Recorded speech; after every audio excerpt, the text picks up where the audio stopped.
ठाकरेंच्या शिवसेनेचे माजी उपनेते सुनील बागुले यांच्यावर मागच्या काही दिवसांपूर्वी नाशिकच्या भद्रकाली पोलीस ठाण्यात गुन्हा दाखल करण्यात आला होता।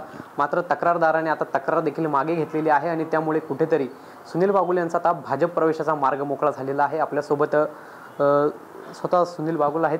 नाना, आपल्या विरोधात काही दिवसांपूर्वी गुन्हा दाखल झाला होता, मात्र आता तक्रारदाराकडून तक्रार जी आहे ती मागे घेण्यात आलेली आहे। 30 तारखेला माझ्यावर भद्रकाली पोलीस स्टेशनमध्ये गुन्हा दाखल झाला होता आणि त्या गुन्ह्याच्या संदर्भामध्ये आत्तापर्यंत पोलीस तपास करत होते।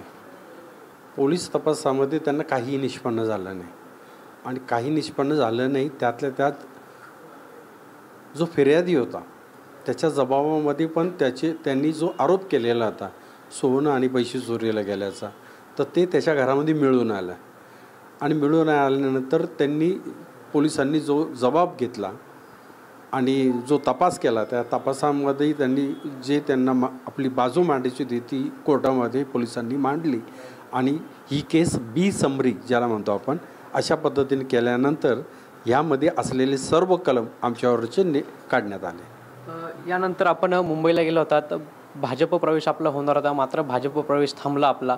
आता आपला मार्ग मोकळा झालेला आहे। हां, आता आमच्यावर गुन्हा दाखल असल्यामुळे आम्हाला प्रवेश करता आला नाही। आता निश्चितच गुन्हा संपलेला आहे, गुन्हा काढून घेतलेला आहे।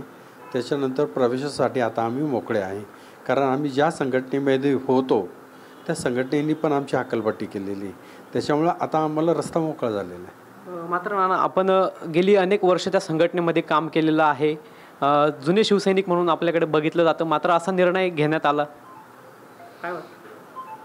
आता खरोखर त्यांनी विचारलं पाहिजे पहिल्यांदा, हकालपट्टी करायच्या पहिले कोणत्याही मालाच नाही या महाराष्ट्रातलं कोणी असेल, कोणाची हकालपट्टी करायच्या पहिले त्या माणसाला विचारलं गेलं पाहिजे की तू काय अडचणीत आहे, काय संकटात आहे, आणि त्याच्यानंतरच कोणावरही कारवाई केली पाहिजे। कारण 30-30 वर्ष 40-40 वर्ष जे लोक संघटनेमध्ये काम करतात त्यांना अशा पद्धतीने काढलं तर दुःख होतं।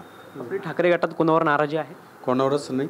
मी या संघटनेमध्ये एकदम खुश होतो, मला खूप चांगल्या पद्धतीने काम करायला संधी पण होते, त्याच्यामुळे माझी या संघटनेमध्ये कोणावरही नाराजी नाही आणि कोणाबद्दलही तक्रार नाही। साधारणतः आपला भाजप प्रवेश कधीपर्यंत होऊ शकतो आणि आपल्यासोबत कोण कोण असणार आहेत? आपल्यासोबत नवीनच जे ठाकरे गटामध्ये नियुक्ती ज्यांची महानगर प्रमुख पदावर करण्यात आली होती, मामा राजवाडे, त्यांची सुद्धा हकालपट्टी करण्यात आली, ते देखील आपल्यासोबत असणार आहेत? हां, शक्यता आहे। मामा राजवाडे असतील, बाळासाहेब पाठक असतील, अजय बागुल असेल, मी असेल, अजून बरेच पदाधिकारी इथे येतील। नक्कीच नाना, धन्यवाद। आपल्यासोबत सुनील बागुल होते, त्यांनी अशा पद्धतीनं संवाद देखील साधलेला आहे। कॅमेरा पर्सन कुशल पाटीलसह पवन येवले, TV9 मराठी, नाशिक।